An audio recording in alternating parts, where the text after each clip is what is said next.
심장 문제라고 하면 가장 먼저 어떤 장면이 떠오르시나요? 아마 영화에서처럼 갑자기 가슴을 움켜쥐고 극심한 고통에 시달리며 공황 상태에 빠지는 모습일 겁니다. 그렇죠. 하지만 노년층의 심장이 우리에게 도움을 요청하는 방식이 소리치는 대신 조용히 속삭이는 경우가 더 많다고 말씀드린다면 어떠신가요? 오늘 우리는 이 조용한 살인자에 대해 이야기하고 우리가 쉽게 놓칠 수 있는 심장 문제의 미묘한 휴일까지 증상들을 파헤쳐 볼 겁니다. 장담컨대 몇몇 증상들은 여러분을 정말 깜짝 놀라게 할 거예요. 나이가 들면서 우리 몸은 여러 가지 변화를 겪습니다. 그리고 우리 몸이 문제를 알리는 방식 또한 달라지죠.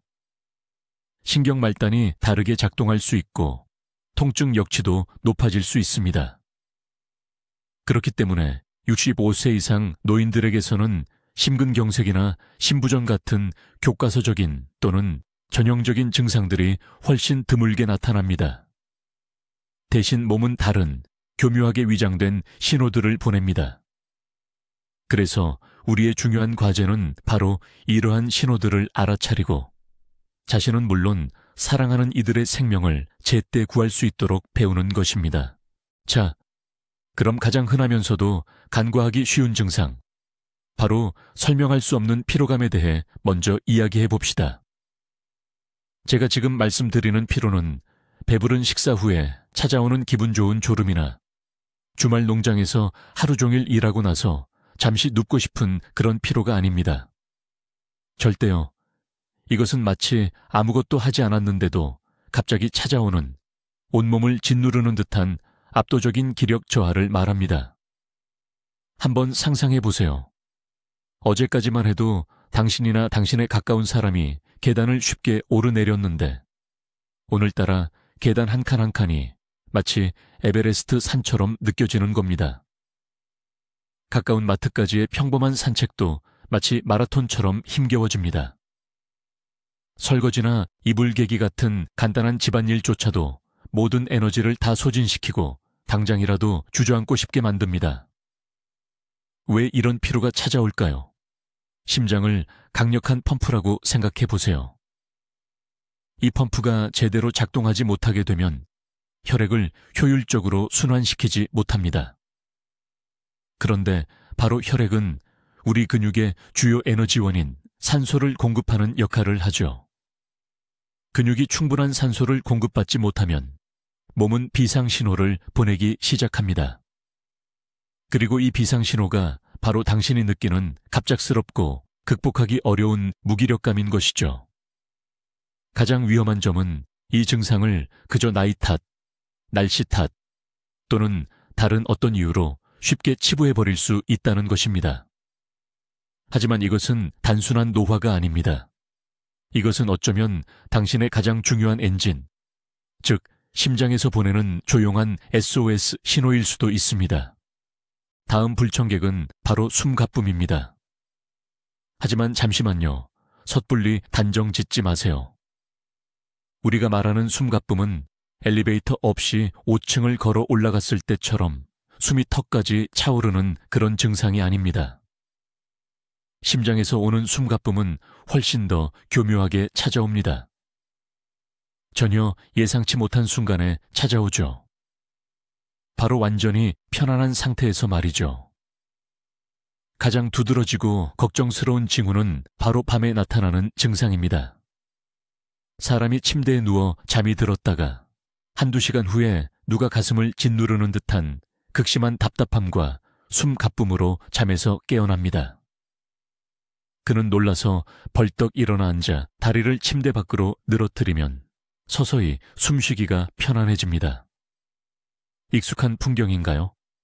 이런 고통스러운 야간 각성을 피하기 위해 사람들은 등과 머리 아래에 2개, 3개, 심지어 4개의 베개를 받쳐 반쯤 앉은 자세로 잠을 자기 시작합니다. 이것은 단순히 편안한 자세를 찾는 것이 아닙니다. 이것은 몸을 돕기 위한 본능적인 시도입니다. 심장이 혈액을 제대로 펌프질하지 못하면 과도한 체액이 폐에 축적됩니다. 누워있는 자세에서는 이체액이 정상적인 호흡을 방해합니다.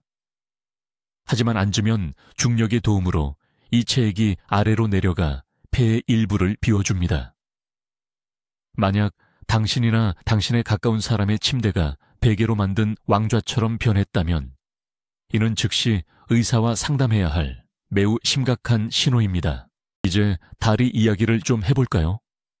혹시 주변 어르신들을 보면 저녁만 되면 발목이 붓는 걸 보신 적 있으신가요? 신발이 꽉 조이고 양말 자국이 깊게 남아 보기 싫었던 경험 말이에요. 이런 증상들을 대수롭지 않게 넘겨버리기 쉽습니다. 아마 많이 걸어서 그럴 거야. 짠 음식을 먹어서 그런가. 그냥 날씨가 더워서 그래. 이런 변명들 많이 들어보셨을 겁니다. 하지만 이런 붓기가 계속해서 나타난다면 단순한 불편함을 넘어 심각한 건강 문제의 신호일 수 있습니다. 다시 한번 말씀드리지만 문제는 약해진 펌프, 바로 심장에 있습니다. 심장이 제 역할을 제대로 하지 못하면 다리에 있는 혈액을 다시 위로 효율적으로 퍼 올리지 못합니다.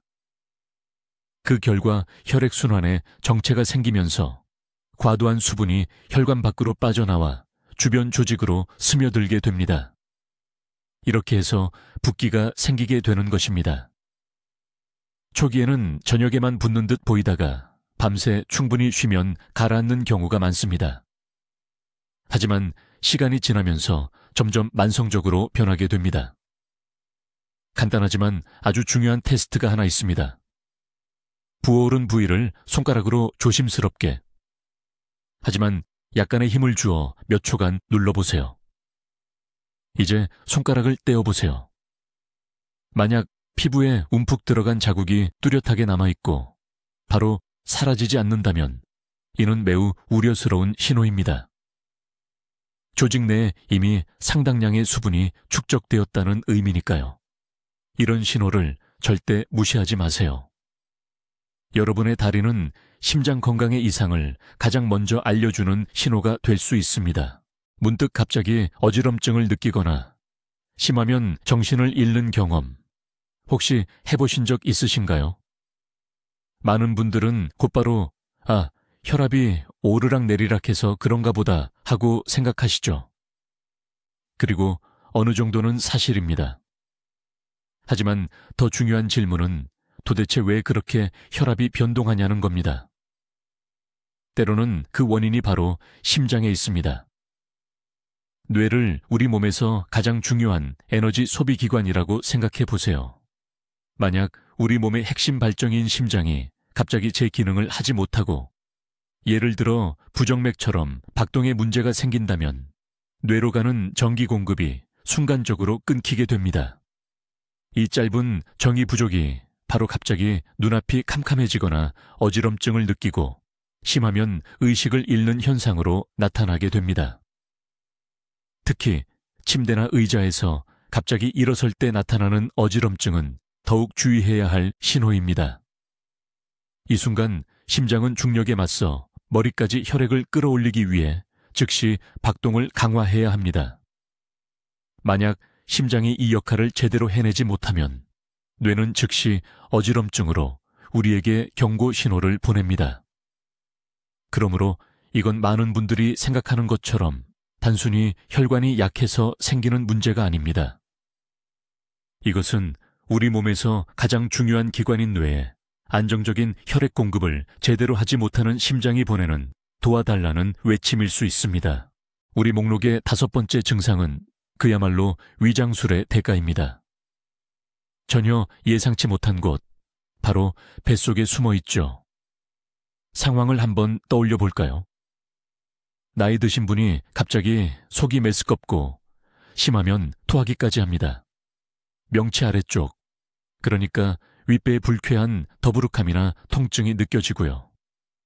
이럴 때 처음 드는 생각은 대개 뭘 잘못 먹었나, 식중독인가, 위험이 도졌나 하는 것일 겁니다. 위장약을 먹어봐도 좀처럼 낫지를 않죠. 바로 여기에 아주 중요한 위험이 숨어 있습니다. 어르신들, 특히 여성분들의 경우 심근경색이 이렇게 나타날 수 있다는 겁니다. 이게 무슨 말이냐고요? 심장과 위장의 신경말단이 아주 가깝게 붙어 있기 때문입니다. 심장에 문제가 생겼을 때 우리 뇌는 혼란을 겪고 통증의 근원지를 착각할 수 있습니다. 경고 신호는 받지만 그걸 엉뚱하게 뱃속에서 오는 통증으로 착각해버리는 거죠. 그러니 만약 주변 어르신께 갑자기 그리고 딱히 이유 없이 소화불량 증상이 나타난다면 특히 힘이 없고 식은땀을 흘리거나 숨쉬기까지 힘들다면 섣불리 어젯밤 저녁 식사를 탓하지 마세요. 어쩌면 심장이 아주 특이한 방법으로 여러분에게 신호를 보내고 있을지도 모릅니다. 이런 경우엔 혹시 모를 상황에 대비해 일단 119에 전화해 도움을 요청하는 것이 가장 안전합니다. 다음은 통증에 관한 이야기입니다. 하지만 여러분이 생각하는 그런 통증이 아닙니다. 우리가 심장마비라는 말을 들으면 뇌는 즉시 가슴 왼쪽을 부여잡고 쓰러지는 사람의 모습을 떠올리죠. 하지만 이런 영화 같은 고정관념은 잊으십시오. 특히 노년층의 심장은 예상치 못한 곳으로 통증 신호를 보내는 경우가 많습니다. 아래턱에 욱신거리거나 뻐근한 통증이 느껴진다고 상상해 보십시오. 대부분 치과에 가봐야겠다고 생각할 겁니다. 아니면 갑자기 목이나 어깨 혹은 등 경합골 사이에 통증이 생길 수도 있습니다. 목에 담이 왔나 혹은 또 디스크가 도졌네 라고 생각하기 쉽죠. 어쩌면 왼쪽 팔에 불편한 느낌이 드는데 그저 근육통이라고 치부해 버릴 수도 있습니다. 아주 교묘한 함정이라고 할 수 있습니다. 이러한 현상을 연관통이라고 합니다. 이것은 심장과 해당 신체 부위의 신경 경로가 뇌로 가는 케이블을 공유하기 때문에 발생합니다. 심장에서 위험 신호가 올 때 뇌는 혼란스러워하며 문제가 발전소, 심장가 아니라 송전선, 다른 부위, 어딘가에 있다고 착각할 수 있는 거죠. 그러므로 여러분이나 주변 사람이 부상과 관련 없이 그리고 계속해서 턱, 목 등 팔에서 설명하기 어려운 통증을 느낀다면 대수롭지 않게 넘기지 마십시오. 어쩌면 그것은 단순한 디스크 문제가 아니라 여러분의 심장이 보내는 위장된 메시지일 수도 있습니다. 마지막으로 거의 항상 단순히 노화 현상으로 치부되기 쉬운 7번째 증상은 바로 의식과 행동의 갑작스러운 변화입니다. 항상 정신이 또렷했던 여러분의 나이 드신 가족 구성원이 갑자기 산만해지고 건망증이 심해지며 공간 감각을 잃고 헤매는 상황을 상상해 보십시오. 똑같은 질문을 반복하거나 사람들의 이름을 혼동하고 심지어는 자신이 어디에 있는지조차 모를 수도 있습니다. 물론 가장 먼저 드는 생각은 치매나 알츠하이머병을 의심하는 것일 겁니다. 하지만 때로는 원인이 전혀 다른 곳에 있을 수도 있습니다. 기억하시죠? 뇌는 산소의 가장 큰 소비기관이라고 말씀드렸습니다. 약해진 심장이 뇌에 충분한 혈액을 공급하지 못하면 뇌는 가장 먼저 산소 부족으로 고통받게 됩니다. 결국 뇌의 기능이 저하되는 것이죠. 이는 마치 전원 공급이 부족할 때 컴퓨터가 느려지고 오류를 일으키는 것과 같습니다. 뇌세포가 정상적으로 기능하지 못하게 되면서 의식 혼란, 기억력 저하, 그리고 무기력증이 나타나는 것입니다. 여기서 가장 중요한 단어는 바로 갑작스러운입니다. 만약 인지 기능이 수개월에 걸쳐 점진적으로 악화된 것이 아니라 말 그대로 며칠 또는 몇 주 만에 갑자기 급격히 나빠졌다면 이는 엄청난 경고 신호입니다. 이는 단순히 신경과 진료를 예약할 문제가 아니라 무엇보다도 심장 기능을 즉시 확인해야 할 심각한 이유가 됩니다. 자, 이제 저희 조사의 가장 중요한 부분, 클라이맥스에 다다랐습니다. 이 모든 증상들의 공통점을 눈치채셨나요? 피로감, 숨가쁨, 턱 통증, 메스꺼움, 그리고 정신혼미까지. 이 모든 증상들은 서로 전혀 관련 없어 보이죠. 소화기내과, 신경과, 정형외과를 전전하다가도 결국 심장내과에는 도달하지 못할 수도 있습니다. 이것이 바로 침묵의 살인자가 가진 교활함입니다. 심장은 가슴 통증으로 직접 도움을 요청하지 않습니다. 대신 다른 기관들을 통해 신호를 보내며 마치 다른 언어로 말하는 것과 같습니다. 뇌는 통증의 원인을 잘못 해석하고 폐는 체액 저류를 감당하지 못하며 혈액순환이 원활하지 않아 다리가 붓게 됩니다. 이 모든 사소해 보이고 서로 연관 없어 보이는 증상들은 사실 하나의 크고 매우 위험한 퍼즐의 조각들입니다. 이것들을 무시하는 것은 마치 시한폭탄의 시계 소리를 무시하는 것과 같습니다. 오늘 저희가 나눈 이야기의 가장 중요한 결론은 아주 간단합니다. 자신과 사랑하는 사람들에게 주의를 기울이세요. 단순히 나이 들어서 생기는 잔병이라며 가볍게 여기지 마세요. 때로는 평범한 피로감이나 복통 뒤에 아직 예방할 수 있는 심각한 위협이 숨어 있을 수 있습니다. 영상을 끝까지 시청해 주셔서 감사합니다. 이 영상이 유익하셨다면 좋아요를 누르시고 채널을 구독하여 새로운 영상들을 놓치지 마세요. 이제 여러분께 질문 드립니다. 혹시 여러분이나 여러분의 지인들이 이와 같은 비정형적인 증상들을 겪으신 적이 있으신가요? 댓글로 여러분의 경험을 공유해 주세요. 다른 분들에게 큰 도움이 될 수 있습니다. 건강에 유의하세요.